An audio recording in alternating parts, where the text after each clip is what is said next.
بسم اللہ الرحمن الرحیم۔ خلیفہ بغداد متوکل علی اللہ عباسی اہل بیت کا انتہائی دشمن اور پکا خارجی تھا۔ اس خلیفہ ظالم نے 236 سن ہجری میں حضرت امام حسین رضی اللہ عنہ اور دوسرے شہداء کربلا رضوان اللہ علیہم اجمعین کی مقدس قبروں کو توڑ پھوڑ کر شہید کر دیا اور روضہ شریف کی تمام عمارتوں کو بھی منہدم کرا کر کھیت بنا ڈالا اور کربلا کی زیارت سے لوگوں کو بالکل ہی روک دیا، یہاں تک کہ کربلا ایک ویران اور سنسان خوفناک صحرا بن گیا۔ اہل بغداد اور تمام دنیا اسلام کے مسلمان اس ظالمانہ حرکت پر انتہائی جوش اور طیش میں آ گئے، لیکن ایک ظالم و جابر حکومت کا کون مقابلہ کرے؟ یہ ایک بڑا گھٹن مرحلہ تھا۔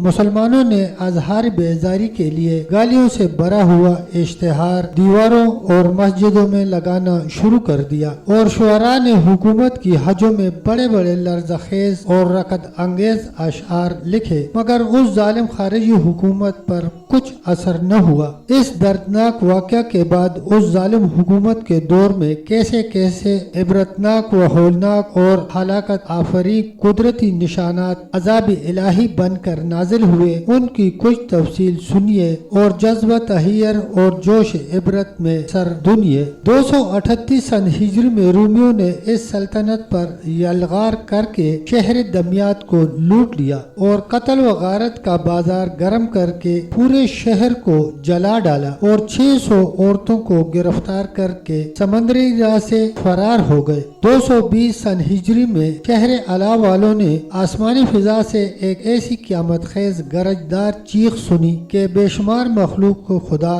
دہشت سے دل کر مر گئی اور پورے عراق میں مرغی کے انڈے جتنے بڑے بڑے اولے پڑے اور بلاد مغرب کے 3 گاؤں زمین میں دھنس گئے۔ 221 سن ہجری میں آسمان سے ٹڈیوں کی طرح رات کے اکثر حصے میں ستارے ٹوٹ ٹوٹ کر گرتے رہے اور اتنا بھیانک اور ڈراؤنا منظر نظر آنے لگا کہ تاریخ عالم میں اس کی مثال نہیں مل سکتی۔ 222 سن ہجری میں اتنا خوفناک زلزلہ آیا کہ پہاڑ ٹکڑے ٹکڑے ہو کر زمین پر بکھر گئے، زمین پھٹ گئی اور بڑے بڑے غار بن گئے اور مصر کے گاؤں سویدار پر آسمان سے اتنے بڑے بڑے پتھروں کی سنگباری ہوئی کہ لوگوں نے ایک پتھر کا وزن کیا تو وہ 10 رطل کا وزنی تھا اور یمن کا پہاڑ جس پر کھیتیاں تھیں اپنی جگہ سے چل کر بہت دور دوسرے کھیتوں میں چلا گیا۔ اور اسی سال حلب میں ایک پرندہ نمودار ہوا جو گدھ سے کچھ چھوٹا تھا، وہ 2 دن 40 مرتبہ بلند آواز سے اس طرح بولا کہ اے گروہ انسان، اللہ سے ڈرو۔ اس واقعہ کو پرچہ نویسوں نے 500